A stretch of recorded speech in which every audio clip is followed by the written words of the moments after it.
Ivan ඔබ සියලුම දෙනාට අද දවසේ කැලණින දේශපාලනයේ කතාව සුලිය සමග අප සූදානම් ඔබ සමග සුවිශේෂ කතා බහක් සඳහා. ඒ සියල්ල අතර ඔබ දන්නවා ගෙවි ගිය සතිය තුරත් ශ්‍රී ලංකීය දේශපාලනය තුළ කාගේත් වැඩි අවධානය දිනා ගන්නා මාතෘකා කීපයක් නිර්මාණය වුණා. ඒ අතරින් ප්‍රධානයි ශ්‍රී ලංකා පොදුජන පෙරමුණේ නිර්මාතෘ සහ හිටපු අමාත්‍ය බැසිල් රාජපක්ෂ මහතා තමන්ගේ පාර්ලිමේන්තු මන්ත්‍රී ධූරයෙන් ඉවත් වීම. ඒ වගේම ඒ ඉවත් වීම වෙනුවට ප්‍රසිද්ධ ව්‍යාපාරික ධම්මික පෙරේරා මහතාගේ නම මේ වන විට පාර්ලිමේන්තුවට යෝජනා වී තිබෙනවා. ඒ අතරේම තෙල් සහ ගෑස් පෝලිම් තවදුරටත් ඇදෙමින් ඉදිරියට යමින් තිබෙනවා. අද දවස විශේෂයෙන්ම එහි වැඩි ප්‍රමාණයක් නැත්නම් දීර්ඝ තෙල් පෝලිම් දකින්නට හැපුණු දවසක් බවට පත් වුණා. ඒ වගේම ගෝල්ෆේසි අරගලය 68 වන දිනටත් අද දවසේ ඉදිරියට ගමන් කරමින් තිබෙනවා.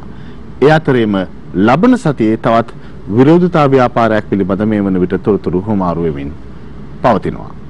ඒ වගේමයි මේ සතියේ සිට සිකුරාදා දිනේ රාජ්‍ය සේවකීන්ට නිවාඩු දිනයක් බවට පත් කිරීම පිළිබඳව දැන් සාකච්ඡාව ඉදිරියට ඇවිත් නැත්නම් ඒ තීරණය මේ වන විට ඉදිරියට ඇවිත් මේ සියල්ල සමගින් තමයි ගෙවුණු සතිය දේශපාලනය තුළ ගෙවුනේ. අපි එළඹෙන සතිය දේශපාලනයටත් ඔබටත් බලපානා වූ කාරණාවන් පිළිබඳ අද දවසේ විශේෂිත සංවාදයක් ගොඩනගන්නට බලාපොරොත්තු වෙනවා. මේ කැලණින දේශපාලනයේ කතාව සුලිය.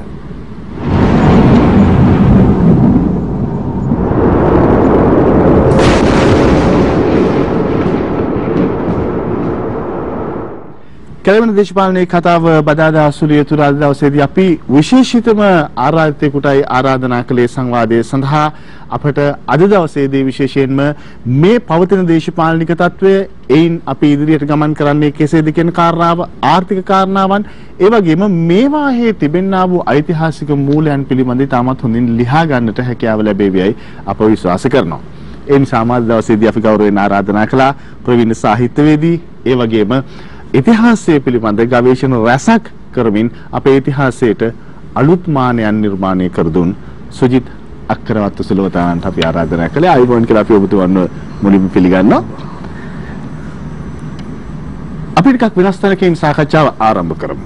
දැන් මේ වෙනකොට තිබෙන සංවාදය ඇතුලේ බොහෝ විට කතා වෙමින් තිබෙනවා අපි රටක් හැටියට ජාතියක් හැටියට ඉතිහාසය තුල වරද්දාගත්ත බොහෝ තැන් තියෙනවා. ඒ වැරදුණු තැන්වල අවසන් ප්‍රතිඵලයට තමයි මේ අපි ඇවිත් තියෙන්නේ කියලා.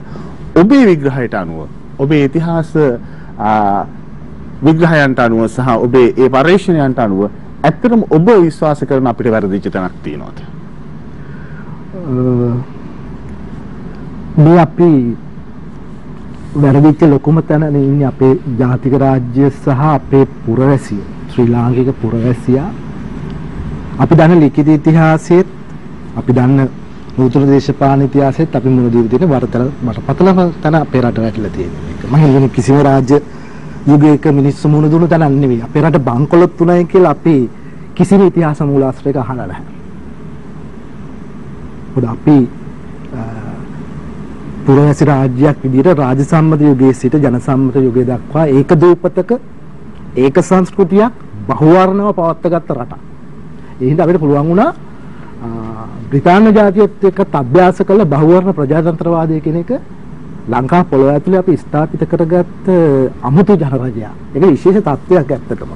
ඒක ඓතිහාසික වෙන ක්‍රියාවලියක්. බ්‍රිතාන්‍යයන් හා සිංහලයන් හා ලාංකිකයන් අතර වෙන මේ ප්‍රජාතන්ත්‍රවාදී බහුවර්ණ හුවමාරු කවුරුත් ඒක කතා කරලා නැහැ.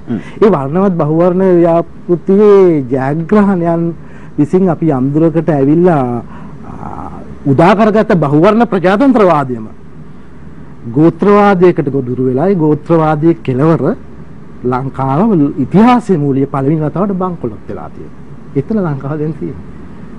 දැන් අපිට විශේෂයෙන්ම අධිරාජ්‍යවාදී යුගයෙන් පස්සේ අපිට රාජ්‍ය පාලනය ලැබෙනකොට රාජ්‍ය පාලනය ලබාගත් එක්තරා පැලැන්තියක් නෙමේද මේ තැනට අපි වරගෙන ආවේ. ඔය එක තමයි මම කියන්නේ ඒක තමයි කියන්නේ ඒක දැන් මෙතෙන්ට ඇවිල්ලා තියෙනවා. වැරදුණු තැන තමයි 47 වෙනකොට අපි ඉතා පරිචය ප්‍රජාතන්ත්‍රවාදයක් අත්හදා බලලා ආපු බහුවර්ණ පක්ෂ පෞල්වාද ගෝත්‍රවාද වලට ගියා. පෞල්වාදයට ඉතා භයානක දෙයකට ගමන් කරා. මේ අර්බුදයේ මූලය එන්නේ සාර ප්‍රජාතන්ත්‍රවාදයේ යටපත් වෙන්න පටන් ගත්තා. දැන් ගොඩක් අය හිතන රටක් දේශපාලනික ස්ථාවරත්වයට පත් වුණාම පවතින්න පුළුවන් කියලා. ඉතින් අපි ගිය ජනවරමේ දැක්කේ ඒකයි. අසමසම ස්ථාවර රජයක් තියෙනවා. රටක් එහෙම උනේ කොහොමද?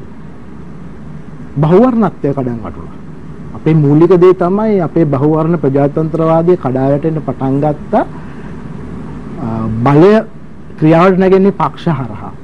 ඔය අපි කොයිතරම් නිර්වාක්ෂික අරගල කරත් මහමැතිවරණයේදී බලයේ පිළට යන්න වෙනවා. ඔබටත් මටත් පෙනුමෙන් හරි නොපෙනුමෙන් හරි හදවතින් හරි බල පෙරමුණක මගේ පුරවැසි අයිතිය ආයෝජනය කළානේ මට මේ මගේ නියෝජිතයගෙන් මේ මගේ අදහස විනා ගන්න බල එහෙනම් හැමෝටම දේශපාලනය වෙන්න බලයිනේ ඒක නෙමෙයි කතන්දරේ මටත් පුරවැසි සාහිත්‍ය දරෙක් විදිහට මෙහෙම ඉන්න බෑනේ සුලියට එන්න කිව්වම මමත් ආවේ ඒකයි පුරවැසිය සක්‍රිය වෙනවා හැබැයි බහන්නේ මුලම කොහෙද කියලානේ ඒ බහුප්‍රජාතන්ත්‍රවාදයේ පක්ෂ විසින් ක්‍රියාත්මක වීම කියන ක්‍රියාවලිය ඇතුළේ ලංකාවේ පක්ෂ වේගයෙන් ඒ ගෝත්‍රවාදයට ගොදුරු වුණා. ඒ ගෝත්‍රවාදී ප්‍රතිඵලය තමයි බහුවර්ණ පාර්ලිමේන්තුව නැතිවීම. එතකොට දේශපාලන පක්ෂය ඇතුලේ තියෙන ප්‍රජාතන්ත්‍රවාදයේ කිසියම් ආකාරයක පෞල්වාදයක් හෝ කිසියම් පිරිසකට ගොදුරු වීමද ඔබ කියන්නේ මේ අපේ මුහුණ දීලා තියෙන ප්‍රශ්නේ මුල. ওই පෞල්වාද වලට දුෂ්ටවාද වලට දැන් මේ පුළුල් අදාසනේ ලංකාවේ වාමාංශික ව්‍යාපාරේ අපේ මූල ධාතු ඔක්කොම කීතිකව මූල දේශපාලන ව්‍යාපාරයනේ ඒ දෘෂ්ටිවාදී ගෝත්‍ර වෙලා බලන්න වෙලා තියෙන්නේ ප්‍රජාතන්ත්‍රවාදී අත්හදාබල මහා සම්භාව්‍ය පක්ෂ ධනවාදී පක්ෂ ඒක පෞල්වාදී වෙලා නැත්නම් ඊටම ශෛලිගත වෙලා ඒවන ගල් ගැහුණු වෙනස් නොවුණු ස්වරූපයක් තියෙනවා නැත්නම් කුලවාදී වෙලා සමහර ඒවා සමහර වෙලා ගෝත්‍රවාදී වෙලා පෞල්වාදී වෙලා ඒ අතර ඔබ විශ්වාස කරනවාද විශේෂයෙන්ම මේ පක්ෂ බිහිවීමේදී තිබුණු දෘෂ්ටිය සහ ඔවුන් ගමන් කරමින් තිබුණු ගමන් මාර්ගයේ කිසියම් ආකාරයක වෙනසක් සිද්ධ වෙලා තිනවා ඒක තමයි මේ අවසන් ප්‍රතිපාදනය නිර්මාණය කරලා තියෙන්නේ. ඔව් ඉතින් පක්ෂ කියන්නේ පුළුල්ම අදහසකට මූල කාලීනව හදන ඉතා පුළුල් දෘෂ්ටියක් නේ අපි පිළිගත්තත් නැතත්. මම ඍජුව දකින දේ තමයි දේශපාලනයේ සියලු ධාරා විසින් කරන විෂය. ඒක මට මනාපම් දැනම තියෙන්නේ නෑනේ. ඉතින් මම නම් පුරවැසියෙක් විදිහට එහෙම කල්පනා කරලා දේශපාලන කියන විෂය දකින්න කෙනෙක් හා ඒ වෙලේ මට කරන්න පුළුවන් දේ මම කරන සාහිත්‍යයක් විදිහට මට මේ කියන්න තියෙන්නේ. එතකොට එහෙනම් සියලු අදහස් පවතින්න ඕනනේ. සියලු අදහස් පැවතින එක ඇතුළ පවතින්නේ ඒවයි ගෙනම මුල් ක්‍රියාවලිය ඒව තියෙන්නේ නෑ කාලයක් යනකොට. යම් හේතු නිසා ඒවට යම් වෙනස් වීම වලට බුලක්ද. වෙනස් වීම හරි පක්ෂයක් ප්‍රවාහයක් මතයක් වෙනස් වීම ඉතාම හොඳයි.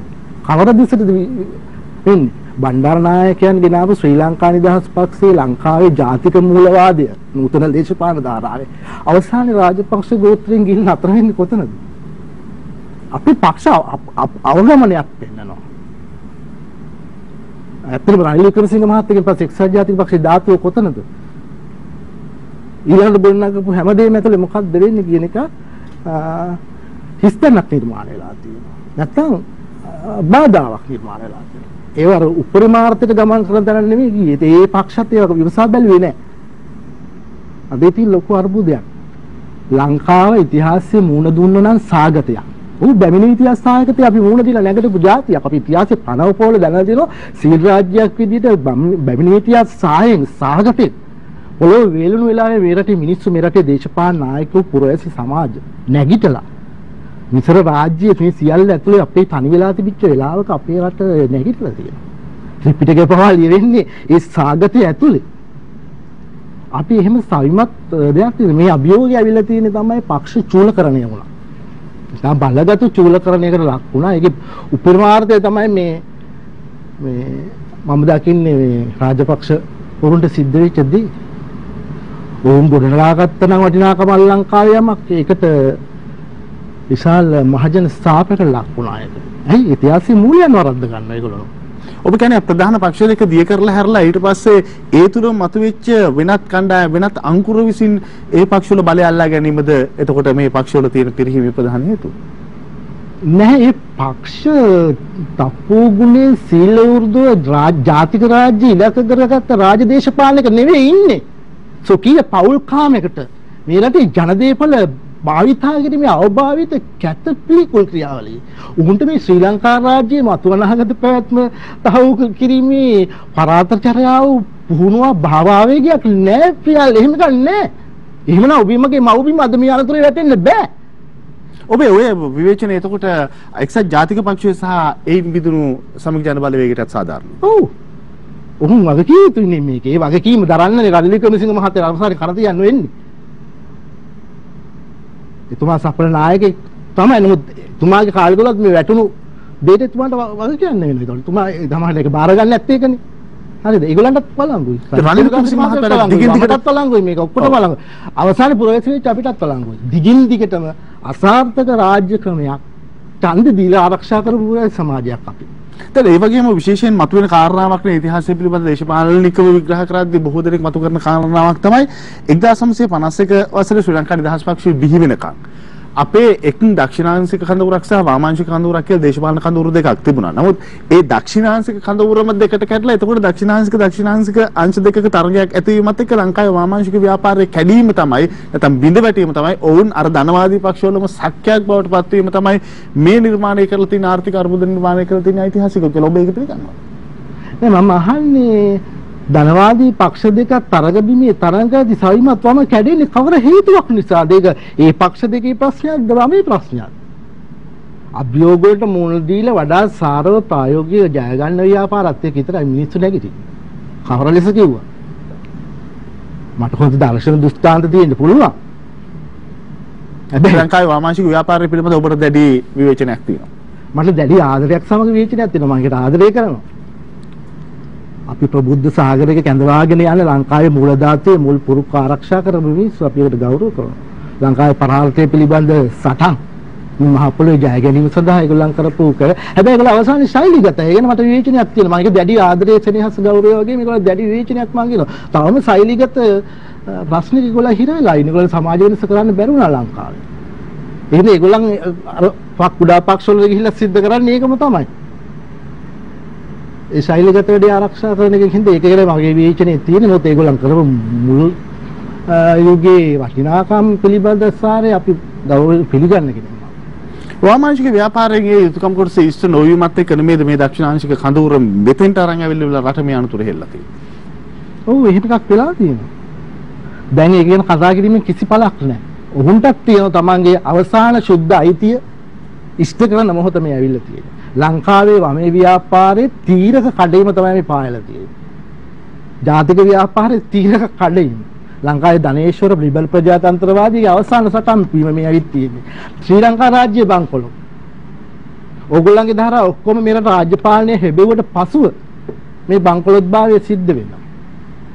හැබැයි බංකොලොත්භාවය පතුලට ගෙනිච්චේ රාජපක්ෂ ගෝත්‍රය ගැන විවාදයක් නැහැ.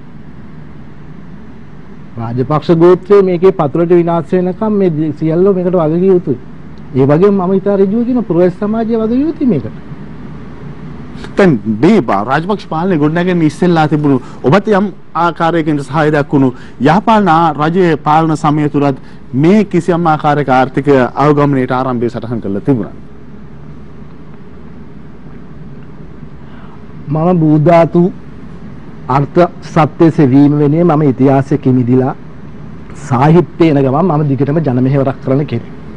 ඒ මොහොතේ වඩාත්ම දියුණු මත වෙනුවෙන් පරාර්ථයෙන් වැඩ කළේ මතේට පුළුවන් ඉඩ හදලා දෙනවා. මම ඔය බලතූ කෙලී ඉන්න කෙනෙක් නෙවෙයි.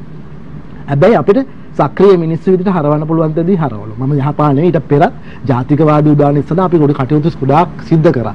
මොකද අපිට යහපාලන කාලය ගත්තාම යහපාලන ආණ්ඩුවකට වගකිය යුතු තමයි. හැබැයි යහපාලන ආණ්ඩුව වගකිය යුතුයි කියන එක අපි තීරණය කරන යහපාලන රාජ්‍ය පාලනය මගින් පෙරලා දැම්ම 2018. යහපාලන සඳහා ගෙනපු අපේක්ෂකයේ දූකෙලිය යෙදිලා රාජපක්ෂ ගෝත්‍රයේ දඩබිම නිර්මාණය කරන්න එළියට ගියේ 18. මේ රටේ ව්‍යවස්ථාව උල්ලංඝනය කළ අගමැතිකම හොරාගත්තා. ඔබ මතකයි එතනින් තමයි මේක ආරම්භ වෙන්නේ. යහපාලනට යන්න දුන්නේ නැහැ. මේ අද මේ රාජපක්ෂ ගෝත්‍රයේ අවුල දකින්න ඒ සටන් බිමටම බොහෝ අය කඩන්න එකතු වෙලා කඩලා බිල දැම්මනේ. දැන් ඒකට හේතු සාධක කියමින් නිසා ඒක යහපාලනය පිළිබඳ අවසාන විශ්ය දෙන්න බෑ. මම කියන්නේ යහපාලනේ වැරදි වුණා. අඩුපාඩු එමට ඒක වෙනම දැන් යහපාලනේ අවසාන විනිශ්චය දෙන්න බැලුණා යහපාලන පාලනේ 2018 ලංකාවේ ඉවර කරනවා. ඔය 19 වෙනකන් ඇදුනේ මේ කලබලකාරී දින 52ක් පාර්ලිමේන්තුව මිරිස් කුඩු ගගහනේ අරන් ගියේ මතකයිනේ. එවැනි අවතාර දූකෙලිය ගිහපු වල කණ්ඩායමකට නැවත ලංකා රාජ්‍ය අත්පත් කිරීමේ රාජ දූත කෙලි කුමන්ත්‍රණය ලංකාවේ වුණා. ඒක ඉතා අසිෂ්ටයි. ඇත්තම ලංකා ඉතිහාසෙට ලංකාවේ මිනිස්සු තමන්ගේ රන් දෙවල වගේ රකින්න මහජන ප්‍රජාතන්ත්‍රවාදී සභාව ඇතුලේ කතානායකට පහර දීලා මිරිස් කුඩු ගහලා ලංකාවේ මිනිස්සු කිසි දෙනෙක් පතර නොපතන ඕනම මතයක මොකද තාම දූකෙලිය යදු සමාජ බල කණ්ඩායම රාජ්‍ය බල හිමි වුණානේ. ඒක ආරම්භුනේ 18. ඒ 18 ඒ ප්‍රශ්නට මුල් වෙන්නේ විශේෂයෙන්ම ජනාධිපතිවරයාගේ බලතල වලින් වැඩි ප්‍රමාණයක් අග්‍රාමාත්‍යවරයා පවරා ගන්නට කරපු උත්සාහයක් නෙමෙයිද? මොකද ඒකට ජනවරමක් හම්බුණා නේ වෙලාවේ. ඒක මේ හොරවාස කරගත්ත එක නෙමෙයිනේ. ඊටාම පැහැදිලිව ප්‍රජාතන්ත්‍රවාදී ජනාධිපතිවරණයේදී සහ මහමැතිවරණ දෙකේදීම ජනානුමැතිය ලැබපු එකක්. ඒක සඳහා 19 වෙනි සංශෝධනයේ මහින්ද මහත්තයත් ඡන්දෙ දුන්නා. එක්කෙනයිනේ විරුද්ධව හිටියේ. 19 වෙනි සංශෝධනයේ ඡන්දි ලොක්කම එක වෙච්ච දෙයන්නේ. ඒකට ඒ සම්මුතිය අගමැතිවරයාට බලතල වැඩියෙන් හිමි වෙනවා කියන කොටස් පිළිබඳ අන්තිම තීන්දුව පාර්ලිමේන්තුව පොදුවේ පිළි අරගෙන ඉවරයි. දෙතන වරදක් නැහැනේ. මොකද්ද දෙතන වෙච්ච වරද? එහෙම වරදක් අර්ථ නිරූපණය කළ අර අනේ මන් දන්නේ සිරිසේන ජනාධිපතිවරයා ඒකට ඇත්ත කියලා පිළි අරගෙන මේ දූකෙලියට සහභාගී වෙන්නේ. ඒකෙන් ප්‍රජාතන්ත්‍රවාදයෙන් කරන්න තිබුණේ ඉතා ජනසම්මත නියෝජනකින් ලංකාවේ හදපු මැතිවරණ කොමිසමේ සභාපතිත්වය දක්වා ගෙනල්ලේ හදපු ගොඩාක් දේවල් කඩාවිඳ වැටුණා. ඉතින් මං කියන්නේ යහපාලනේ වැරදි ඒක අවසාන විනිශ්චය දෙන්න බෑ. ඇයි ඒකට යන්න දුන්නේ නැහැ අවුරුදු 5. ඉතින් වැරදි දූකෙලියකින් මහරෑ ඔක්තෝබර් 26 අවිවස්ථාව උල්ලංඝනය කළා අමුමුයි ලංකාවේ ජනාධිපතිවරයා අගමැතිකම මාරු කරා. ඔබට මතකයිනේ. එතනින් පස්සේ ඒ වුණා ඊළඟට යහපාලන ආණ්ඩුවේ හිටපු ඇමතිවරුන්ගේ කල් වැරදි ඔක්කොමත් විසින් ඒ අවුලට ගියා. නමුත් තුනේ මේ ව්‍යවස්ථා කුමන්ත්‍රණයෙන් මේ පාලනය අවුල් කළා දැම්මා. හින්දා පාලනය ගැන අවසාන විශ්ය දෙන්න බෑ. ඒක ලංකාවේ මේ මොහොතේ බංගලොත් භාවයට චූදිතයක් නේද යහපාලන ආණ්ඩුව කියලා උ චූදිතේ. හැබැයි ඒක චූදිත කියලා අවසාන විශ්ය දෙන්න බෑ. මොකද මේ පාලනය අවසන් වුණු පාලනයක් නෙවෙයි. මගින් ඉවර කලපු පාලනයක්. මොකද දෙන්න දෙපැත්තට විසඳුණා. හිටපු අගමැතිවරයා ජනාධිපතිවරයා දෙපැත්තට විරසක වෙලා ඒක ඉවර වෙනවා. ඒක වෙන්නේ කොහොමද පාර්ලිමේන්තුවේ මිරිස් කුඩු ගහපු ලංකාවේ 80 කිට්ටම දේශපාලන බල දූකෙලිය දවසේ. ඒක ඉතිහාසයේ අර මේ යසයාලක තිස්සිතා ආදරෙන් සුබට සැලකුවනේ. මේ දුටුගැමුණු රජුගේ ඇති කරපු මාගම් රාජවංශයේ අවසාන රාජපුත්‍ර යසයාලක තිස්ස. ਉਹ රමණීය නාට්‍ය සංගීත ප්‍රේමයෙන් උදාම වෙලා තමන්ගේ දොරටුපාල පරම්පරාවෙන් තරුණයත් එක්ක ඉතා ආලනීය සෞන්දර්යාත්මකව මේ බැඳිච්ච කෙනෙක් නුත් අවසානයේ සබැවිල බෙල්ල කප රාජ්‍යත්වය ගන්නවනේ. විශේෂයෙන්ම අපි කතා කරමින් හිටේ තනින් ඉදිරියට අපි තවදුරටත් ගමන් කිරීමට බලාපොරොත්තු වෙනවා. ඊට පෙර කෙටි විරාමයක් ලබා ගත යුතුයි. විරාමයෙන් අනතුරුව අපි තවදුරටත් මේ දේශපාලන ධාරාව පැමිණි ගමන් මඟ සහ වර්තමානයේ තිබෙන තැනත් ඒ වගේම මේ ඉදිරියට අපි යන්නට කළ යුතු දේ පිළිබඳව කතා බහ කරමු.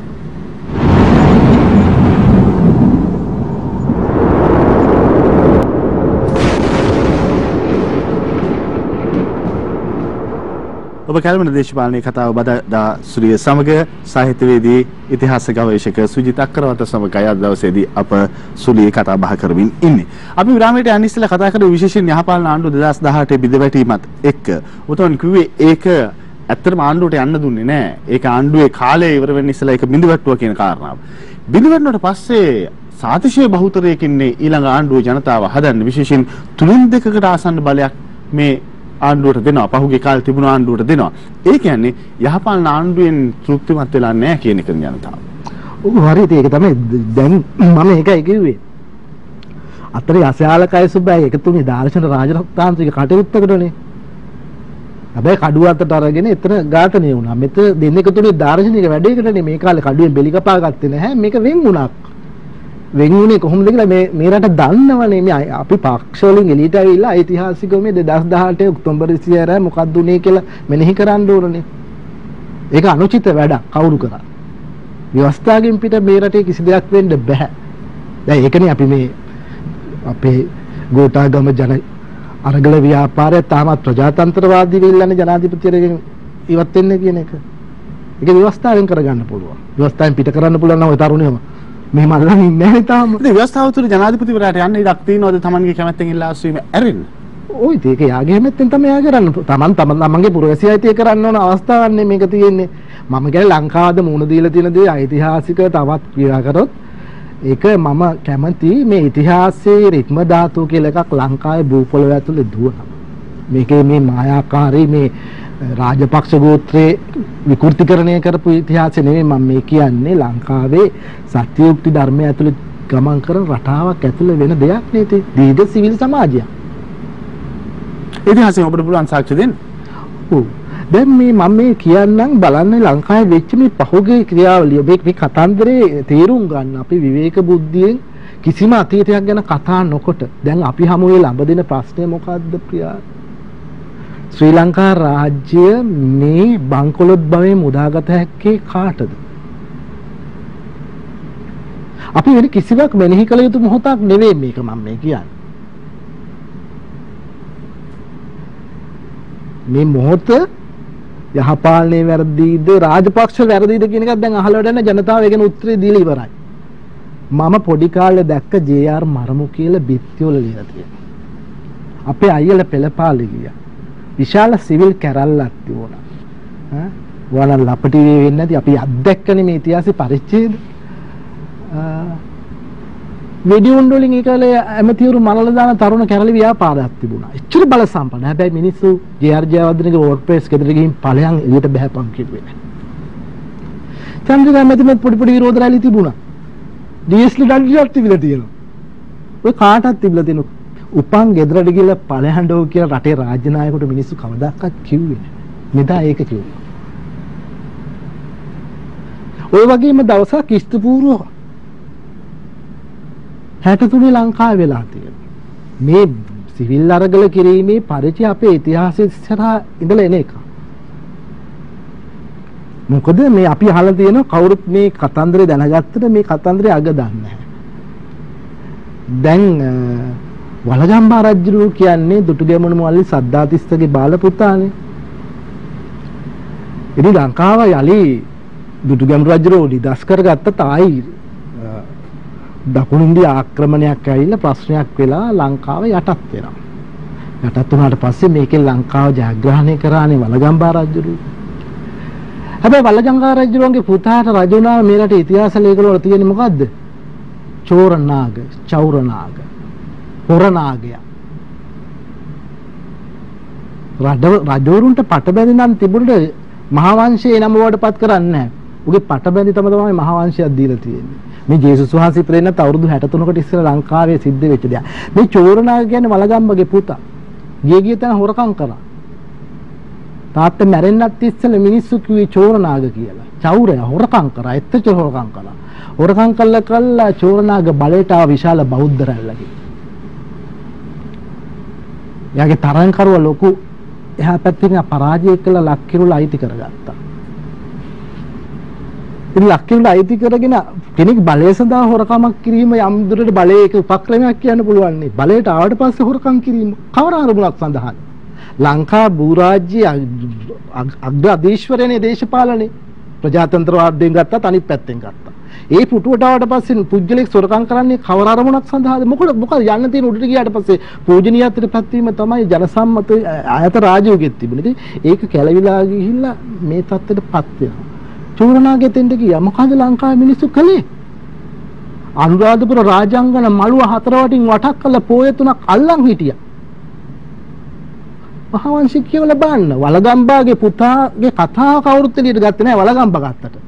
වලංගේ පුතා චෞර ඒ වෙලාවම හොරා කියලා ලංකා රාජ්‍යයේ නිලලම විදිහටම ලියාගත්ත පළවෙනි රාජ්‍ය ජනතාව පළවා හැරියා. පළවා හරින්න බෑ. එදත් තිබුණ මේ වගේ දෙයක්.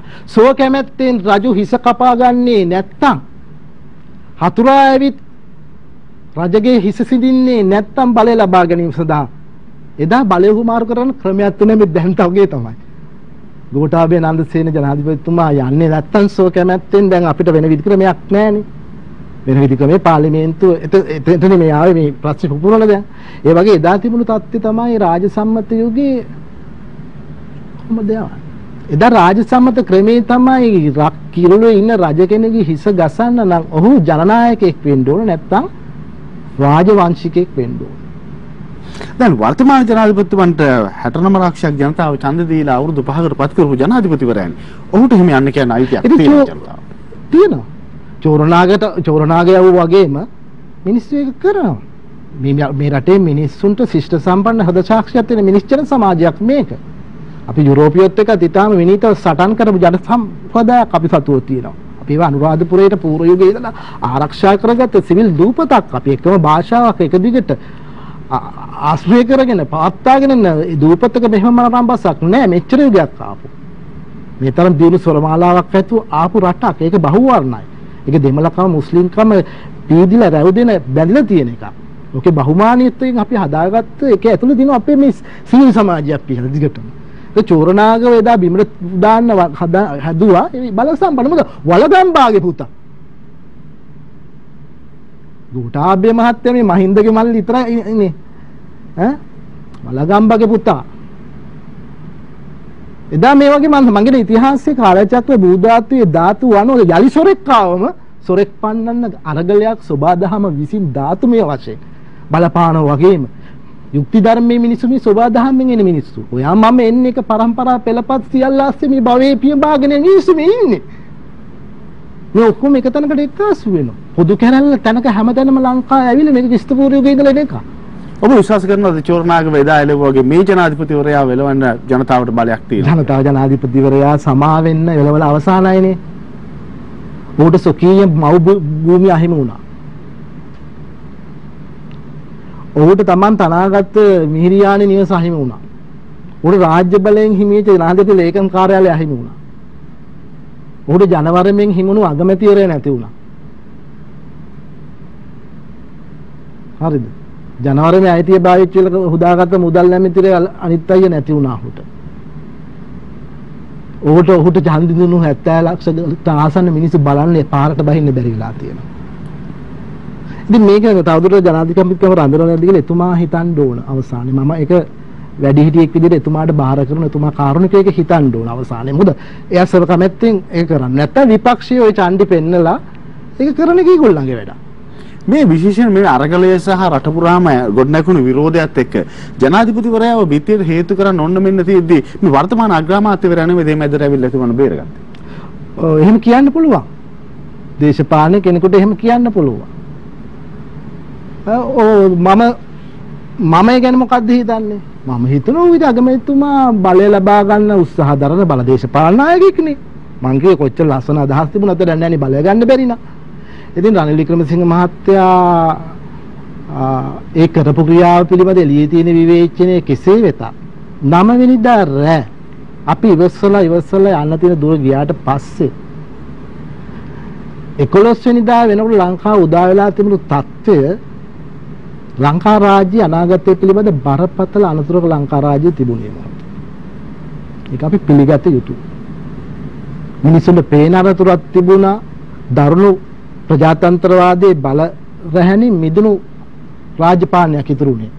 අගමැතිවරගේ ඉල්ලාසි මහා අමාත්‍යංශලේ විශ්‍රීය මහා අමාත්‍යංශ ලේකම්ලා සියලු ආයතන අක්‍රිය වීමත් එක්ක හිටපු එකම ජනතා නිලධාරි දූර පුද්ගලයා හමුලා නේද හරිය. අපිට ඉතුරුනේ. ඊට පස්සේ රටේ විශාල ජන කැරැල්ල ඉතා අහිංසක ප්‍රජාතන්ත්‍රයකින් ඉතා දරුණු තැනකට ගමන් කරමින් තිබුණා අපි දැක්කනේ. ඒක අපිට නොපෙනෙන හදිසි අස්තයන් පේන්න ගත්තා. ඒක වර්ධනය වුණා නම් ලංකා රාජ්‍යපත් වෙන්නේ කොතරම්ද? ඒක ලංකා රාජ්‍ය අගමැතිවරයා පලා ගියාට පස්සේ නැත්තම් ජනාලකලෝකරු විසින් හො එලවා දැම්මුවට පස්සේ ඔය දෙකෙන්ම ඕන කෙනෙකුට ලියන්න පුළුවන්. මහින්ද මහත්තයා පලා ගියාට ජනතාලකලෝ එලවා දැම්මුවා.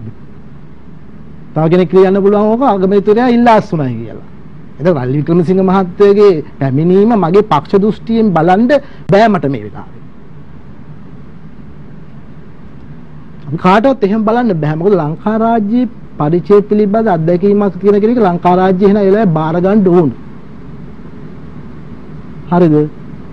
අපි මේ අරගලේ නියුක්තල අවසානයේ බලන්න ඕන මේ ළමයා ලංකා රාජ්‍ය පවත්වා ගන්න යන්න ඕන ජනාධිපති එලවන්න හරියට. දැන් මේ මතුවලා තියෙන ප්‍රශ්න ටිකත් එක්ක බැලුවට පස්සේ එහෙම කෙනෙක් ඉදිරිපත් නොවීම සාධාරණ නැද්ද? දැන් අපි දකිනවා අග්‍රාමාත්‍යවරයා ඇවිල්ලා ඔහුට අවශ්‍ය කරන අමාත්‍ය මණ්ඩලයක් පත් කරගන්න බෑ. ඔහුට අවශ්‍ය තීරණයක් ගන්න බෑ. දැන් පාර්ලිමේන්තුව ඇතුළේ විශේෂයෙන්ම ශ්‍රී ලංකා පොදු ජන පෙරමුණ පෙන්눔 කළා අර නියෝජ්‍ය කතානායකයා පෙන්වන දවසේ අපේ අතේ තමයි බලය තියෙන්නේ. අපි තමයි තීරණය කරන්නේ මේක කියලා. අපි දැක්ක පාර්ලිමේන්තුව තුල අග්‍රාමාත්‍යවරයාට කෙලින්ම ප්‍රකාශ වෙනවා විශේෂයෙන්ම දමන සංවිධානයේ මන්ත්‍රීවරයෙක් එහෙම කෙලින්ම ප්‍රකාශ කරනවා ඔබ ජනාධිපතිවරයාගේ හිරකාරයෙක් කියලා. ඔය ඇත්තනේ මම මේ කියන්නේ මම මේ පටන් ගත්ත ඉතිහාස කතා මේ මොහොත ලංකා රාජ්‍ය දියුණු සංවර්ධනය කරන්න තියෙන මොහොතක්වත් නෙවෙයි. ඒ හිින අවුරුදු 3-4කට බිම තියාගන්න වෙන කාලයක්. ඒ කොඩුප ලංකා රාජ්‍ය අඬ දාගෙන කෙසේ හෝ ඊළඟ මහමැතිවරණයෙන් ඊතර කරනකම් ලංකා රාජ්‍ය කොහොම හරි අඬ දාගෙන රැක ගන්න ඕන. ඒ සම්බන්ධව බැරි වුණත් හැකි වුණත් නෙවෙයි. දේශපාලන නායකයෙක් විදිහට අගමැතිවරයා ඒක නිර්භය බාර ගැනීම මම ඒකට ගරු කරනවා. ඒ ඉදිරිපත් වීම. ඔහු සාර්ථකද ඔහු යුක්ති ඉෂ්ට කරයිද? ඔහුත් එක මේ ගමන යන්න පුළුවන්ද කියන විවාදේ තියෙන්න ඕන එක තිබුණා. හැබැයි විවාදේ නැද්ද අපි බලන්න ඕන. ඒ සුදුසුකමට ඉදිරිපත් වෙන්නේ වික්‍රමසිංහ රනිල් ඉතරණ. ඔහුට ගල් පෙළල වැඩක් නැහැ. ඇයි මම දන්නේ නැහැ ඊට වැඩි විෂය ගැන. ලංකාවේ ආර්ථික දේශපාලන විශේෂඥතාවය සම්බන්ධව මට බෑනේ මේ වැඩේ කරන්න. මේ වෙලාව කාටද මේ වැඩේ කරන්න පුළුවන් කියලා විශ්වාසයක් තියෙන කෙනෙක් එක ලංකා රාජ්‍යය යන සූදානම්ද නැද්ද කියන එක පස්සේ බේරෙන වැඩක්. මම මේකට අකමැති වුණා.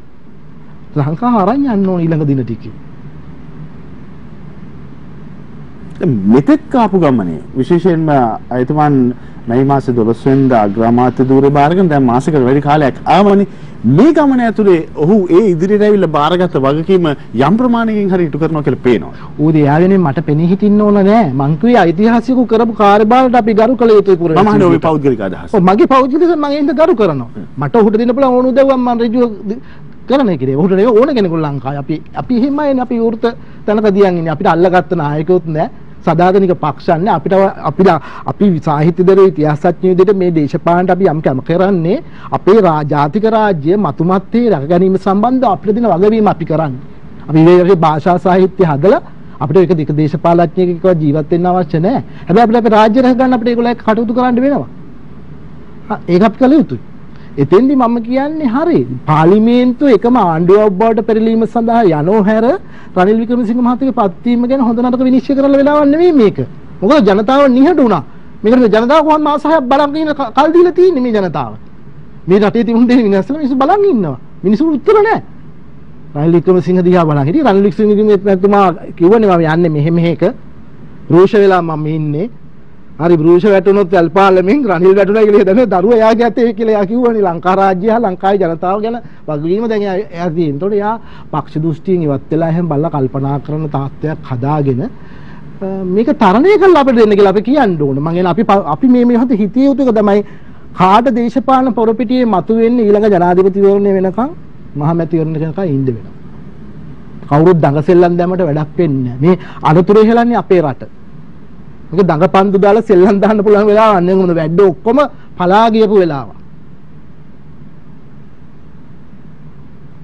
වැඩ ඉන්නවා නම් ඇවිල්ලා කියන්නේ ඉතිහාසයේ මන්සන්දියක් පාමුල හිදසක් නිර්මාණය කරන්නේම ප්‍රියා. වීරයෙක්ගේ භූමිකාව කරන්න පුළුවන් කෙනෙකුට මතුවෙන්නයි. තුමු අරගලයේ මොහොතාවම ඒක ගන්න ඕන. ඉතින් අපි දන්නේ රනිල් වික්‍රමසිංහ මහත්තයා මේක තරණය කරයිද කියන එක. ඒක වෙනම කතා කළ යුත්තක්. මම කියන්නේ දැන් මේ ප්‍රශ්න කිරීම වැඩක් නෑ ලංකාවට මම කියන්නේ. දැන් අපිට අවශ්‍ය ඒක පේන්නේ ඔහුත් එක්ක යන්න පුළුවන් දුර යන්න පුළුවන් නම් උත්සාහයෙන් මේක ටිකක් දුර අරන් යන්න කියලා තමයි මම පාර්ලිමේන්තුවට කියන්නේ. ඉතින් මට කියන්නේ ඔය ගල් ගැහෙන සිද්ධාන්තවල ඉඳලා වැඩක් නෑ. මොකද්ද අපි මේ දැන් මේකෙන් කරන්නේ? මොකද කාටවත් ජනාධිපතිට අභිමත ලෙස පාර්ලිමේන්තුව විසිරවන්නත් බෑ. තා කල් තියෙනවා. පාර්ලිමේන්තුව සමගාවත්තේ ඒක විසව ගන්නෙත් නෑනේ ඉන්න කට්ටිය එකතු වෙලා. හැමෝම කියනවා ඔය ගෝට ගෝ හෝම් කිව්වට ඒ කට්ටිය එක්ක හොයලා කරන්නෙත් නෑනේ මේක. ප්‍රකෘති ජනමතයක් අල්ල ගන්න පුළුවන් නේ දැන් ඔහු ගෙනල්ලා සම්මත කරලා පෙන්නුවොත්. එහෙම කවුරුත් උත්සාහ ගන්නෙත් නෑනේ. ඉතින් ලංකාවේ 아무තු දේවල් වෙච්ච කැලල්ලා කරලා තියෙන විරෝධාකල්ප නෙවෙයි දැන් අවශ්‍ය අපිට. විරෝධාකල්පයට නෙවෙයි අවශ්‍ය ජනවරමකින් ජන වෙනසක් කරගැනීමේ කාලය අවුරුද්දකමාරෙන් අපිට උදා වෙන්න තියෙන එතකල් ලංකා රාජ්‍ය අණ්ඩක් දමාගෙන හරි යන්න ඕන. ඒකෙන් බැහැර වෙන්න යන්න එපා කවුරුවත් කියන එක තමයි මට තියෙන්නේ. අපි ඒක කරන්නේ. හැබැයි එහෙම කියලා අපි මේ වෙච්ච දේ මම පිළිගන්නෙත් නෑ. මේක මෙහෙම නොවි විසඳෙන්න පුළුවන් ක්‍රම වෙනසකට තමයි මමත් පතන්නේ. හැබැයි ඒක එහෙම කරන්න බෑ. ලංකාව හරි දුගී තැනක තියෙන්නේ. පළවෙනි වතාවට වර්ගවාද ආගම්වාද වියුක්ත කරලා අරගලයක් කරපු පළවෙනි අවස්ථාව මේ 47න් පස්සේ.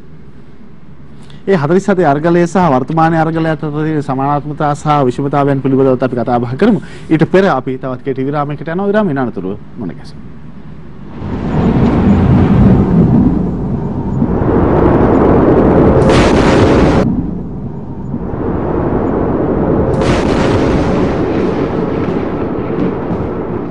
යර්තව කැනමිර දේශපාලනයේ කතාව සුලිය සමග අද දවසේදී අපි කතා කරමින් සිටින්නේ සාහිත්‍යවේදී සුජිත් අක්කරවත්ත සමග. විශේෂයෙන්ම අපේ පෙර කතා බහේදී බොහෝ තැන්වල මේ ගෝල්ෆේස් හා ඒ ආශ්‍රිත උගඩනැගුණු රට පුරා තියෙන ජන අරගලය පිළිබඳ බොහෝ අවස්ථාවන්හි මතුවුණා. ඒ අරගලයේ මතුවීමත් එක්ක අපි දැක්කා ඒ අරගලයත් එක්ක ඔබත් හිට ගන්නවා. ඇයි ඔබ ඒ අරගලයත් එක්ක හිට ගන්නේ? මම 2005 ඉඳලම දැක්ක ලංකාවේ ජාතික මූලයේ රාජපක්ෂ ගෝත්‍රයේ සතු වීමේ අනතුර මම ඒක මුලින්ම පෙන්නපු කෙනෙක්. මම 2005 මගේ ගහන්දෙත් එන්න පාවිච්චි කරේ නැහැ මම දැනගත්ත මේ විපතේ ඔහු මේ රට හෙලනවා කියලා. ලංකාවේ ඒක ඔහු පෙන්නුවනේ. ඔහු හමු වෙලා ඔහුටත් මම අටමස්ථානට උඩින් නමස්ථානේ බැඳලා බුදුරජාණන් වහන්සේ මහමෙවුනා වෙනට ස්ථාන 8කට වැඩි අටමස්ථානයක් ඕනේ හින්දානේ. ඒක නමයක් කරන්න ඕන නම් බුදුරජාණන් වහන්සේ නම ස්ථානකට වදිනෝනේ. ඔහුගේ බලමුතු ඉතා භයානකයි. ඔහුට ඒකේ කොතපලන්තල මාස 3ක් ලංකාබූ රාජ්‍යයේ ඉඳ බැරි වුණා. එතුමාලේ විමසා බලන්න. මම කියන ලංකාවේ මිනිස්සු හැරිලා බලන්න මේ වෙච්ච දේ.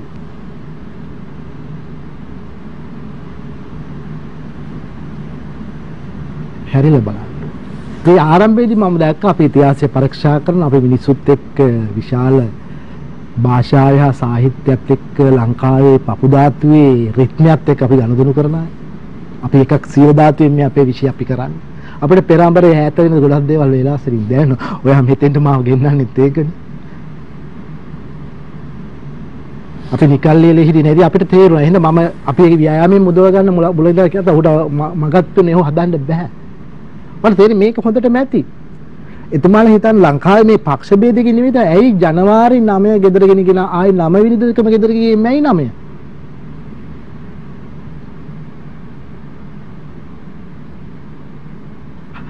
මහමෙවුනාවේ තියෙන අටමහා ස්ථානයේ මැදට නව චෛත්‍යයක් හදලා ඒක නමස්ථානය කිරීම ලංකා භූ රාජ්‍ය පාලකයෙක් නොකළ යුතු පෙර විහාරසිතට සහ මුලින් මුල්ලංගලේ කිව්වා. ඒ එච්චර හොඳ වැඩ නෙවෙයි. මහසෙන්ගෙන් පස්සේ කවුරුවත් මහමෙවුනාවේ මහසෑය බඳින්න ගියේ නැහැ. රටට මහා චෛත්‍යයක් ඉදිවීම කොහොමද? ඉතින් ඒක අර විගිර කැටි ඒගොල්ලන්ගේ මැදමුල නිදි කර ගන්නකො. එහෙම බෑ. බුද්ධ පාරිභෝගික ශුද්ධ භූමිය ඓතිහාසික ගම්බුදු සතාගතව කරේ අටමහා තැනකට. උන්වහන්සේ අඩි 8යි තිබ්බේ.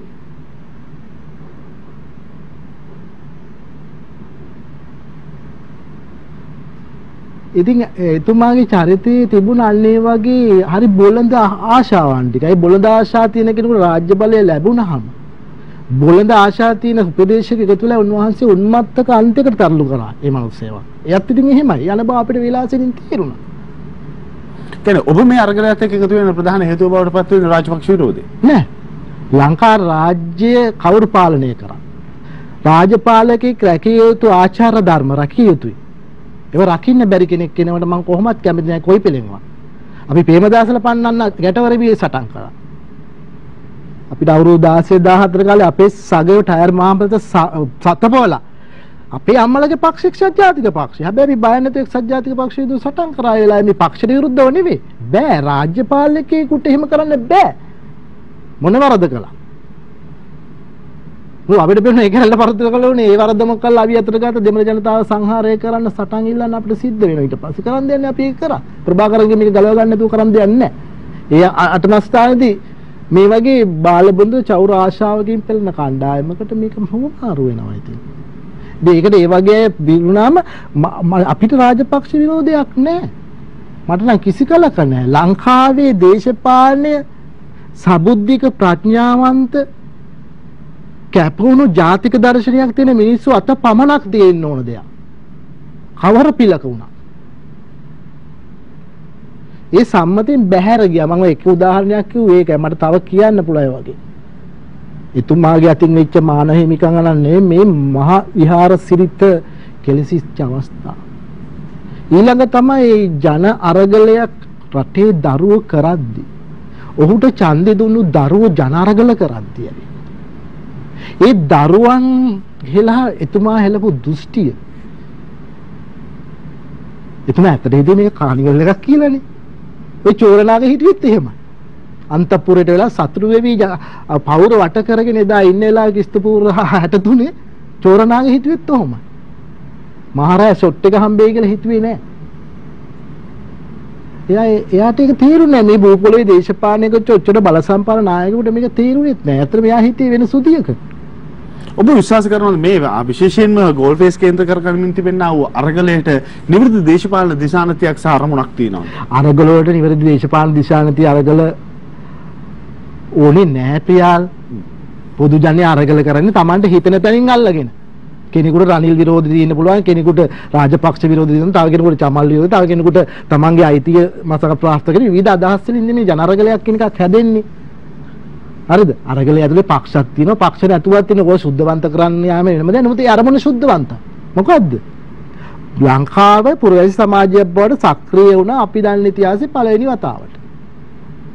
ඒක වර්ග ಜಾති බීඩවලින් එහා පැත්තේ පොදු මානුෂික පුරවැසි අරගලයක් බවට පත් වීමේ ශිෂ්ට සම්පන්න ආකෘතියක් අපි මේකෙන් දැකේ. ඒකට විවිධයි ඉන්නේ ඇති. අපිට ඒක අදාළ නැහැ. ඒකට මහජනයයි ආවේ. ඇයි ඒක ජනකාන්ත රැල්ලක් උනේ? පොඩි එකත් මහ පාට ඇවිල්ලා තමන්ගේ රටේ රජුරවන්ට go home කිව්වේ. ගැටවර කොල්ල වෙලා අත්‍යල් අල්ලගෙන අයලේ මල්ලේ පද හදලා සින්දු ගැලුවේ ඇයි? ඒව මේ ට්‍රේනින් කරලා මේ පක්ෂ අවුලලම කරන්න පුළුවන් වඩ නෙමෙයි. අපි මේ පොලේ අවුරුදු ගාණක් අපිත් මේක දන්න අයනේ අපි දන්නවනේ. අපි පුත්තු කැරල්ලක් ගැහුවා. ඇත්තටම අපේ දරුවෝ ගැහුවේ. අපි 94 අවුරුද්දේ 95 දැකපු ආශ්වාදනීය නැගිටීම් වලටත් වැඩි එහාට ගිහිල්ලා වෙන පොදු අරගලයකට මේක පරිවර්තන කරලා අපි කවුරුත් දැක්කා. මොකද්ද? රටේ ජනසම්මත ක්‍රමයෙන් බලවෙච්ච පාලනයක් රටේ ජනතාව ඉස්සරහා මේකන දූෂිත අන්ත මේක පිළිබඳ පොදු ආවේගයක් පත් වුණා. ඒක පත් වෙන්න හේතුණු පසු සිදුවීම් ගොඩක් වුණා. ඔය අටම ස්ථාන ගැන මම එකක් කියනවා. ඒක එහෙම පත් වුණාට නැත්තම් වෙනත් දේශපාලන පක්ෂ තමන්ගේ දේශපාලන ඕමනාව උදෙසා පත්තු කළාද? මං කියවනේ ස්වභාවික යන්න තියෙන දේශපාලන සිතියම 18 ඇකිලිලා වෙච්ච විකෘතියෙන් ඇති වෙච්ච ජනමතයක් මේ ඇති වෙන්නේ.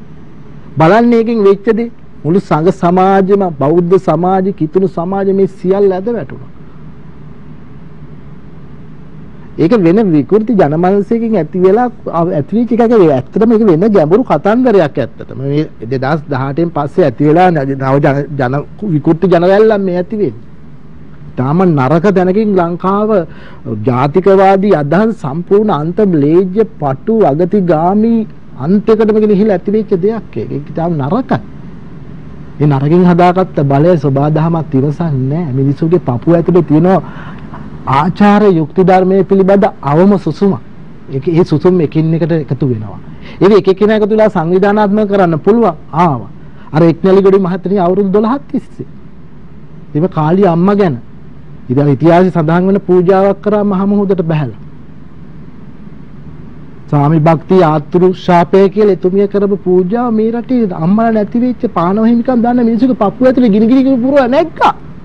මොකද ඒක 12 අවුරුද්දක් එක දිගට කරා. දැන් ඒ දිහා බලමු බොහෝ දෙනෙක් කිව්වේ විශේෂයෙන් මේ අලුත් ඩිජිටල් යුගය ගැන පිළිබඳව කතා කරන පිරිස තාමත් මේ ගෝත්‍රික පූජාවන් පස්සේ යන්නේ කියලා. එයා පස්සේ ගියාට සිද්ධ වෙන දේ බලන්න එයා ඉදිරිපත් කරන එදා දුන්නු සංදේශය බලන්න. මන්දකගේ එතුමිය ඉදිරිපත් කරන නාග සංදේශේ කවියේ මහ මැද මුල්ලේදී මහගේ මැද්දේදී අල්ලා බොටුවෙන් ගිනිවද්දා. අම්මිනි කාලේ ඉවර කරපන් කියලා. ඉතින් දැන් ඒ සිදුවීම වගේ එකක් අවසානයේ සිද්ධ වෙලා මේක යන වගේ පෙර සිදුවීම් වෙනව ගොඩක්. මොකද මේ සබාදහමේ නැති දෙයක් මවාපාල විකෘතිව බලයෙන් මුදල් මත වැරදි ක්‍රියාවලියෙන් අරමුණක් සඳහා කරන බල ව්‍යාපෘති වල සිද්ධ වෙන දේවල් ඒවා. ඒක නරකයි. මම කැමති නෑ තවදුරටත් ඒ පරිච්ඡේදය ඉවරයි. මම මේ අපි අද කතා කළ යුත්තේ ඒගොල්ලන්ගේ වැරද්දක් නෙවෙයි. රට කවුරු හදන්න හරි වීරයෙක් එන තුරා අපි කාටවත් පොදු පිළිගන්න වීරයෙක් නෑ. මේ රටේ පොදු ජනයේ ඇත්ත මතේ තමයි මේක මේ ඉන්න කාටවත් කරන්න බෑ කියන එක. මමත් එතන තමයි ඉන්නේ. මේ පරණ ක්‍රමෙන් මේ රට තව දුරටත් ගෙනියන්න බෑ. ඇත්ත. ඒක පරීක්ෂා කරන සුපරීක්ෂාකාරී ජනමත වෙනස සඳහා සබුද්ධික රටක දේශපාලනික වැඩ කටයුතු වෙලා ඒක බේර ගන්න තියෙනවා. ඊටාම නුදුරේම අපි බේර ගන්න තියෙන දෙයක් ඒක. ඒක ඉතින් විවේක බුද්ධියෙන් අපි කරන්න ඕන. තවදුරටත් මමත් මේ ජනතාවගෙන් ඉල්ලන්නේ මොනවද තවත් මේ වංචා කරේ මේ පාර්ලිමේන්තුව හිස්පුස් බහුවර්ණ පාර්ලිමේන්තුවක් ඕන. හැබැයි බහුවර්ණ පාර්ලිමේන්තුව ඉතලා දෙන අවශ්‍ය වෙන සම්පත් එක්ක අපි ගනුදෙනු කරන්න ඕන. හොඳ වටිනා සම්පත් 25 30ක් තාමත් අපි පාර්ලිමේන්තුවේ තියෙනවා. අපි ඒක නිර්භව කියන්න ඕන. අපි දන්නම හදාරපු මිනිස්සුත් එක්ක තමයි අපිට යන්න වෙන්නේ. හැබැයි මේක සාමුලින්ම වෙනස් වෙන්න ඕනේ ගැත් ඒක ඊළඟ ජනාධිපතිවරණේ මහමැතිවරණයෙන් පමණයි නේ කරගන්න පුළුවන් වෙන්නේ. ඔබට එහෙම හදාරපු මිනිස්සු හැටියට පෙන්වන්න පුළුවන් බය නැතුව නම් කරලා කියන්න පුළුවන් පිරිසක් නැගතු වෙනවා. ඔව් මට බය නැතුව නම් කරන්න බෑ. මම ඒ වෙලාවේදී කියන්නේ. මිනිස්සු හොඳ වුණාට මිනිස්සු බලවේගත් එක්ක වැඩ කරන්න සූදානම් වෙන්න ඕනේ. ලංකාවේ නායකයෝ අසමත් වුණේ. ලංකාවේ නායකයෝ බලවේගත් එක්ක නේ වැඩ කරන්නේ. කල්ලිත් එක්ක. දුෂ්ටි කල්ලි. මම කියන්නේ ජනතා විමුක්ති පෙරමුණ වහාම දුෂ්ටි කල්ලි අතරලා පුළුල් සමාජ කල්ලිත් එක්ක වැඩ කරන්න ඕන. ඔය ශෛලිගත ක්‍රමයේ ඒගොල්ලෝ එළියට එන්න ඕන. සාරනම් මේ රට හදන්න සූදානම්. ඒ වගේම ද්‍රවිඩෙක්සත් එකතු වෙන තාමන් මේ උතුරු ජනතාවට සීමා වෙලා ඇයි සම්බන්ධන් මහත්තයලාගේ ඉතා ප්‍රවීණ දේශපාලන පරිචයක් තියෙන ජාත්‍යන්තර පිළිගැනීමක් තියෙනවා. අපිත් එක්ක ඒකීය රාජ්‍ය ඇතුලේ බලය හුමාරු කරගෙන වැඩ කළා යන්න සූදානම් චරිත. ඇයි තවදුරටත් වෙන් වෙලා ඉන්නේ? මං කියන්නේ එකතු වෙලා මේක අත්හදා බලන්න ඕනේ හැමෝම. හැමෝම අත්හදා බලන්න ඕනේ. ඒ වගේම එක්සත් ජාතික පක්ෂය ඇතුලේ සමගි පෙරමුණේ තව කුඩා පක්ෂ හැම එකම එක්කෙනා දෙන්න යාන්තම් ඉතුරු වෙලා තියෙනවා. හැබැයි ඒගොල්ලන් බලවේගත් එක්ක වැඩ කරන්න සූදානම් දවසට නම කියලා තමයි අපි ඊළඟට වැඩ කරන්නේ. මේ රට දූකෙලියේ දවන්නේ කිසිම කෙනෙකුට ඊළඟ ඡන්දවලට ඉඩ දෙන්නේ නැහැ. අපි අපේ ජීවිත පූජා කරලා අපි මේ රටේ සාහිත්‍ය හදලා තියෙනවා. ඉතිහාසය ගොඩනගලා. අපි අනුන්ගේ පක්ෂ වලට හරි ජීවිතේ දීලා වැඩ කළා අරමුණ රට වෙනින් ගොඩනගා ගන්න උන්ගේ ජීවිත බීර දෙලා තියෙනවා. ඒගොල්ලන්ට අපි මේක දීලා තියෙනවා. ඕගොල්ලන් මේ සැලැස්ම ක්‍රියාත්මක කරන්නේ නැත්නම් ඒක අපි කරන්න තියෙන ඊළඟ මැතිවරණය. දැන් මම මේ කියන්නේ අපිට කවුරුව වට්ටන එක නෙවෙයි වෙලකන්. ඉදිරි අවුරුදු එකහමාරද එකද ලංකා රාජ්‍යය ගෙනියන්නේ කොහොමද? මොකක්ද ඒකේ වැඩපිළිවෙල? පැහැදිලි. ඒ පිළිබඳව ජනරගල ව්‍යාපාරයේ සටන් පාටේ නොවේද? මං කියන්නේ ඒකේ සටන් පාට වෙන්න ඕන. ඔවුන්ගේ අරමුණ තියෙනවනේ ක්‍රම වෙනස. ඒ ක්‍රම වෙනස වෙනකල් ලංකාව පවත්වා ගැනීමේ වගවීම අරගලයේත් වගවීම. අපේ පුතාලට අපි කියනවා මේක ගැඹුරෙන් හිතන්න ඕන. අපේ සහෝදරයෝ අපි කවුරුත් ගැඹුරෙන් හිතන්න ඕන. මොකද රටක් බංකොලොත්ව පැවතීමේ සොහරිත්වයට ඉතාම භයානකයි. ලංකා ඉතිහාසයේ වචනයක් තියෙනවා චීන මායම කියලා. රාජාවලි කතුවරයා චූලවංශ කතුවරයා ලංකාවේ ඉතිහාසයේ චීන රාජ්‍ය කරපු ගනුදෙනු පිළිබඳ දෙන වචන එච්චර හොඳ නැහැ. ඒකට කියන්නේ චීන මායම කියලා.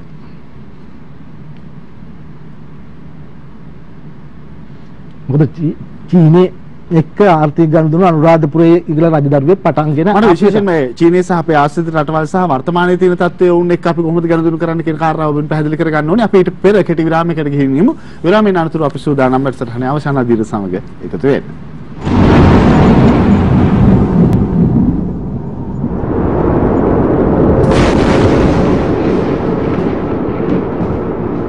කැලමන දේශපාලනයේ කතාව බදා දාස්තුලිය සමග දවසේ අපි කතා කරමින් සිටින්නේ සාහිත්‍යවේදී ඉතිහාස ගවේෂක සුජිත් අක්කරවත්ත සමග.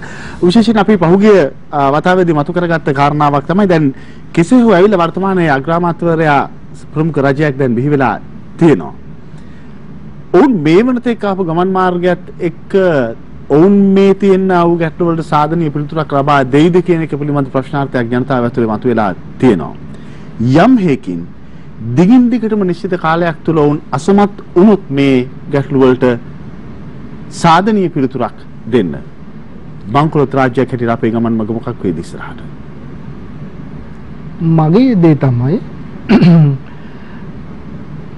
මම කියන්නේ අසාර්ථක වීම ගැන කවුරුවත් මේ මොහොතේ හිතලා වැඩක් නැහැ.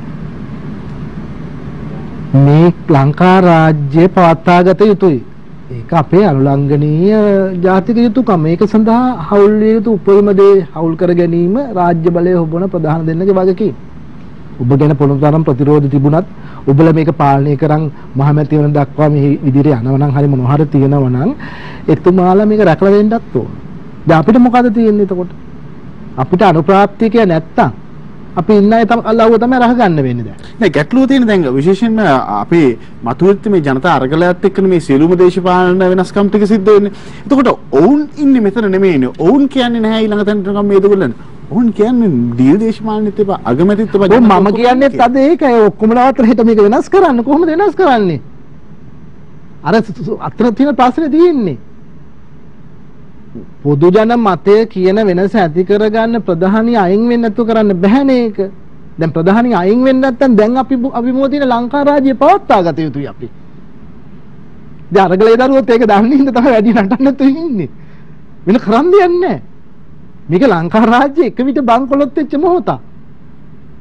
ප්‍රාතිහාරික දසුන් පතිරන ගහලා වෙනස් කරා වගේ ලංකාවේ මැච් එක ගහලා මේක වෙනස් කරන්න පුළුවන් ඓතිහාසික වීරය එනකම් මෙහෙම තමයි. එයා එනවා බය වෙන්න එපා. ඒ ඉන්න කෙනා නොවෙන්න පුළුවන්. ඉන්න අය නොවෙන්න පුළුවන්. වෙන කෙනෙක් හරි වෙන්න පුළුවන්. ලංකාව එතෙන්ට ඇවිල්ලා ඉවරයි. ඔබේ හිත ඇතුලේ එහෙම කෙනෙක් ඉන්නවා. මගේ හිත ඇතුලේ නෑ මට වැඩපිළිවෙලක් තියෙනවා. වැඩපිළිවෙලක් තියෙනවා අපිට. අපි වැඩපිළිවෙලක් මත වැඩ කරන්නේ. අපේ ජීවිත තාලය තුළ අපිට මේ හීනය දකින්න බැරි වුණා. දැන් අපේ දරුවන්ටත් මේ හීනය දකින්න බැරි වෙන කරන්න අපිට බෑනේ. අපි මොකක් හරි කළ යුතුයි. පුද්ගලයෙක් පිළිබඳව ඒකේ පරම විශ්වාස අපිට වැඩක් නැහැ. ලංකාව අලුත් කෙටුම්පතකට ඒකට සූදානම් වෙන්න ඕනේ. ඒක අපි කවුරුත් පුරවැසියෝ විදිහට වගවීමෙන් තමන්ගේ දෘෂ්ටි අතහැරලා එන්න ඕන. මේ වෙලාවේ කිසිම දෘෂ්ටියක් තියෙන පිළකට අපි ගමන් නොකළ යුතුයි. දෘෂ්ටියක විශ්ලේෂණය පුළුවන් ප්‍රශ්නයක් නෙවෙයි මේක තියෙන්නේ. සියලු දෘෂ්ටාන්ත එක තැනකට එන්න පුළුවන් තැන. මොකද බහුවර්ණ පාර්ලිමේන්තුවක් එන්නේ. ඔය කවුරු කතා කරත් ඊළඟ පාර්ලිමේන්තුව පොදු පාර්ලිමේන්තුව. කාටවත් නිශ්චිත බලයක් එන්නේ නැහැ ඊළඟ පාර්ලිමේන්තුවේ. ඒක තමයි හොඳම. මොකද නිශ්චිත බලයක් ලැබුණු හැම පාලනයක්ම අගතියට ගියා. මේ පෙන්වන්නේ අවසාන පාලනය එකනේ. එතකොට ස්ථාවර රාජ්‍යයක් අපිට හදා ගන්න පුළුවන්. ස්ථාවර රාජ්‍ය හැදෙන්නේ සදාර්ශනික රාජ්‍ය ජාතික නායකයා මතයි ලංකාව හැදෙන්නේ. ලංකාව පෙළෙන්නේ අවුරුදු ගාණක් තිස්සේද සදාර්ථනික ජාතික නායකයා අපිට ඉඳ ගන්න බැරි වුණා. හරි තැනදී හරි වෙලාවදී. සමහර හොඳ අය ආවා වැරදි අය අතටපත් වුණා. වැටුණා. වැඩ ඔක්කොටම මේක කොට දාන්න බැරි වුණාට කොහොමද තිබුණේ බංකොලොත් වෙන්නත් ඉස්සෙල්ලා මේක තුන්වෙනි ලෝකයේ දුක්ඛිත රටනේ හැමදාම තිබුණේ බංකොලොත්ම උන වෙලාවේ තමයි අපි මේ කතා කරන්නේ. ඒ හින්දා මේ හරි දැන් ඒ පිළේ හරි කවුරු හරි ඉන්නවා නම් හිතලා ඕඩ කෙනෙකුට මේක කරන්න පුළුවන් අවස්ථාවක් ඇවිල්ලා තියෙන්නේ. ලංකාව බහුපිපිරීම සිද්ධ වෙලා අවසానයි. ලංකාවේ මහපක්ෂ සියල්ල අද වැටිලා අවසానයි. තිබුණු මහපක්ෂ දෙක කියලා අපි හිතන් ඊට පොහොට්ටුවක් ෆෝන් එකක් දෙකම ඇද වැටුණා මේ අරගලයේදී. දැන් ඒ මේ අවසානයේ ඇවිල්ලා තියෙන ඒකේ අනිත් පැත්තට නෙමෙයිද විශේෂයෙන්ම ශ්‍රී ලංකා නිදහස් පක්ෂය කඩාගෙන ගිහිල්ලා හදපු ශ්‍රී ලංකා පොදු ජන පෙරමුණ දැන් දිය වෙමින් යනවා. ඔවුන් පත් කරගත්ත ජනාධිපතිවරයාත් එක්ක ඔවුන්ට ආණ්ඩුවක් ඉස්සරහට ගෙනියන්න බැරි වෙනවා. එක්සත් ජාතික පක්ෂය කඩාගෙන ගිහිල්ලා සමගි ජන බලවේගය හැදුවට අග්‍රාමාත්‍යවරයා පවට පත් වෙන්නේ ආ එක්සත් ජාතික පක්ෂයේ තනි නායකයා. ඒකයි දේශපාලනයක් මට මම මේ ඓතිහාසික දෙයක් කියන්නේ. එහි නායකයෝවත් එහි අනුගාමිකයන්වත් පක්ෂ දුෂ්ටාන්ත වලින් මේ කිසිවක් බලන්න එපා. දේශපාලනික සම්ප්‍රදායක් විදියට ගමන් කරන්න අවශ්‍ය වෙන්නේ දේශපාලන පොදු දර්ශනයක් මත.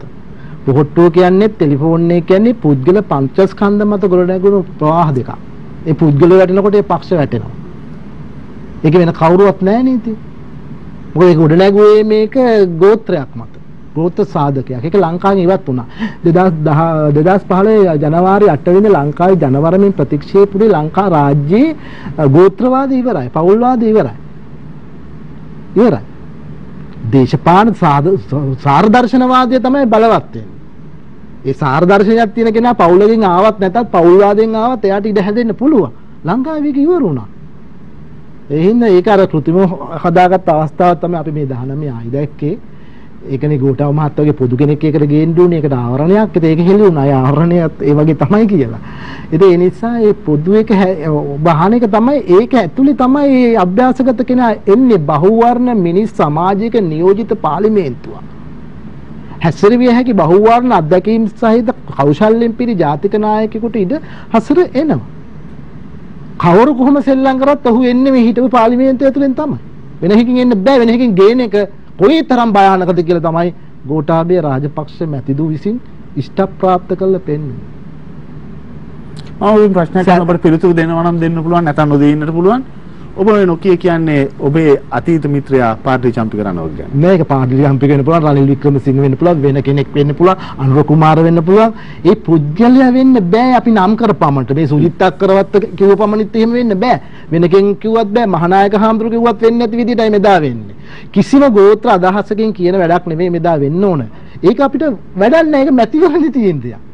ඒක චම්පික මහත්තයෝ රනිල් මහත්තයෝ අනුර මහත්තයෝ නැත්තම් එළියෙන් ඉන්න කෙනෙකුට දැන් දාති මන්තෝ මිලදී හරගෙන ඇවිල්ලා හරි කල්ලා පෙන්නන්න පුළුවන්. ඔය එකකින් වන් නෙවෙයි වෙන්නේ.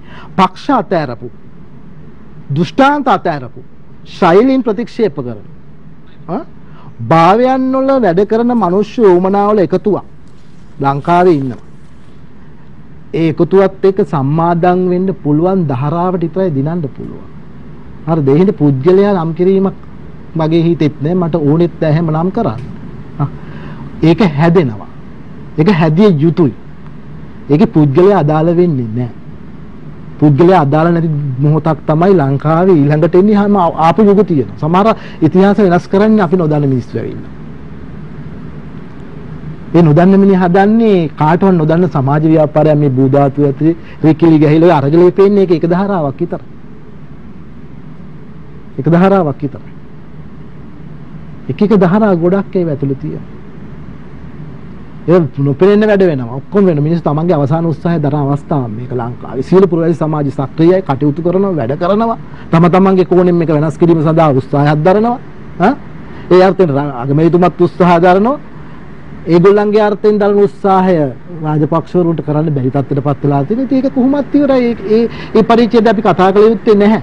රාජපක්ෂවරුන්ට දෙන දඬුවම මේ රටේ ජනතාව දීලා ඉවරයි. අපි ඒක පැත්තේ මෙරි ඉඳලා අත්දැකන්නේ ලංකා රාජ්‍ය ඉදිරි අවුරුද්ද තුළ පවත්වාගෙන යන්න ඕන. ලංකාවේ හිදස නිර්මාණය කරනවා. ඒක වෙන්නේ මේක ගියාට පස්සේ මේක යන්න බැරි වුණොත් ලංකාව බරපතල අවදානක තියෙන්නේ චීන මායාමි වැටෙන්න පුළුවන්. පොට්ටුගේදීත් එහෙම වුණා. රාජාවලිය ඒක එහෙම නමක් දුන්නේ. අපේ රට බංකොලොත් වුණාට පස්සේ අපේ සොයරිත්වය පිළිබඳ ප්‍රශ්නයකටත් අපි එන්න පුළුවන්. සකල දේ විකුණලා අපේ ආත්මයෙන් පාවා දෙන්න තැනකට අපිට යන්න වෙයි සමාදාවට. ඒක තාම භයානකයි. මේ සක්‍රීයක පොළව වග කරලා එහෙමද ජාතිකයකකින් එකතු වෙලා මේක ගොඩ දාලා දෙන්න. මං කියන්නේ ලංකාවේ වමට දකුණට මැදට ජාතිකවාදීවරු සියලු පක්ෂ ඉන්නෝනේ පාර්ලිමේන්තුවේ. ඔය ඔක්කොම පක්ෂ එකට කතා කරන. ඕගොල්ලෝ පාර්ලිමේන්තුවේ ඉඳලා තියෙන දැන් අවුරුදු 70ක් 80ක් එක දිගට හැම ධාරාවක්ම ඔය එක ධාරාවකට මේ අපි නරකයි අපි හොඳයි කියලා බේරෙන්න බෑ. ඕගොල්ලන් මේ රට ඊළඟ මැතිවරණයක දුවල පෙන්නන්න. මගේ වැඩ පිළිවෙල ඒකයි. මේ දැන් ප්‍රශ්නේ තියෙන්නේ ඒකයි. සාගතයක් අත ළඟ එනක වළක්ව ගන්න මේ ප්‍රශ්න තුනී කරගන්න වෙන්නේ මිනිස්සු වෙනස් විදිහට සිටිය යුතුයි මෙතන. අපේ ජාම අපේ අවසාන ඉලක්කය බේර ගන්න වෙන්නේ අන්තිම මොහොතේ. ලංකා රාජ්‍ය ඇති කරගන්න වහාම 21 වෙනි සංශෝධනයේ දිනා ගන්න ඕන. වහාම පාර්ලිමේන්තුවේ සීල නියෝජිතයෝ තමන්ගේ පව් සමා වෙන්නවත්. ලංකාව බංකොලොත් වෙච්ච රට බල මේ ඡන්දින් ගෙදර යනකම් ජීවත් කරපන් කියන දරට හිර කරන්න ඕන.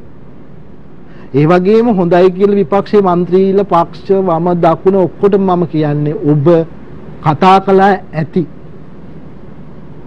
බාරගෙන මේක වෙනස් කළ යුතුයි. බාරගෙන වැඩක් කරපු කෙනාට විතරයි ඒකට නමක් කියන්න බෑ 2024 තරණය කරන්න. මෙතෙක් විශේෂයෙන් මේ ප්‍රශ්න ඇති වෙච්ච මගේ අවසාන ප්‍රශ්නේ මේ.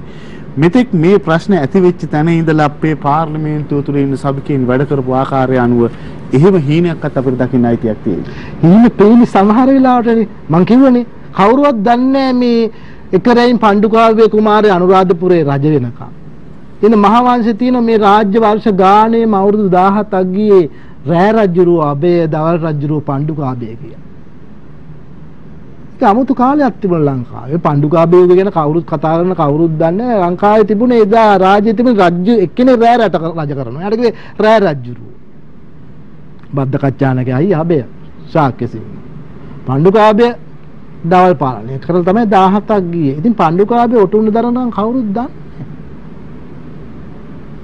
කවුරුත් හිතුවේ නේ අසහාය රජයක් දෙකට පෙළ 2015 මෙහෙම දෙයක් වෙයි කියලා. කවුරුත් දැනගත්ත 19 මේ ගෝඨාභය දිනන බව. දැනගත්ත නේ ගැන විවාදයක් නැහැ. 2015 කවුරුත් විශ්වාස කරේ නෑ සිරිසේන දිනයි කිය. දේශපාලනය කියන්නේ වෙන ක්‍රියාවක්. ඒක රහන්ගත කරන මිනිස්සු එක නිර්මාණය කරන මිනිස්සු එක හසුරවන අනුපිළිවෙල අනුව ඊතා සියුම්ම දේවිය හැකපියාල. මේ ලංකා දේශපාලනයේ සියුම්ම මිනිස්සු හසුරවන වෙලාවක්. පුරවැසිය ඊටාම අවදියෙන් ඉන්න වෙලාවක්. කහටවත් සෙල්ලම් කර බෑ. මම කියන්නේ ජනප්‍රිය වාක්කාඩම්බරලි නෙවෙයි. මේ අර්බුදේ බංකොලොත් වෙච්ච රට ඇතුලේ වැඩක් පාර්ලිමේන්තුව ඇතුලේ කල කෙනෙකුට පමණයි 24 දොර හැරෙන්නේ. අපි එතන මේ කතා බහ නිමාවටපත් කරමු. ඔබට හිතන්නට යමක් එතන තියෙනවා කියලා අපි විශ්වාස කරනවා. අවසානයේ මේ දොර ඇරීම හෝ වැසීම තීරණය කරන්නේත් ඔබ නිසා. අද දවසේදී කැලමන දේශපාලනයේ කතාව බදාදා සුලියතුර අපි කතා කළේ සාහිත්‍යවේදී ඉතිහාස ගවේෂක සුජිත් අක්කරවත්ත සමග අපි බෙහෙන් මුස්ලිම්යන්ට වෙනවා ඔබතුමන්ට විශේෂයෙන් මේ ඉතිහාසගත කාරණාවන් සමගම වර්තමානයේ මේ තිබෙනා වූ අර්බුදය පිළිබඳ ඉතිහාස ගවේෂකයෙකු සහ සාහිත්‍යදරයෙකු හැටියට ඔබ දකින්න දේ අපට සහ රටට කියන්නට අපිත් එක්ක එකතු වුණාට ස්තුතියි. ඒ වගේම අප සමග රැඳුණු ඔබ සියලුම දෙනාටත් ස්තුතියි. කැලමන දේශපාලනයේ කතාව බදාදා සුලියෙන් අපි මේ සතියේ සමුගන්නේ ලබන සතියේදී ඔබ හමු වෙන බලාපොරොත්තුවත් එක්ක.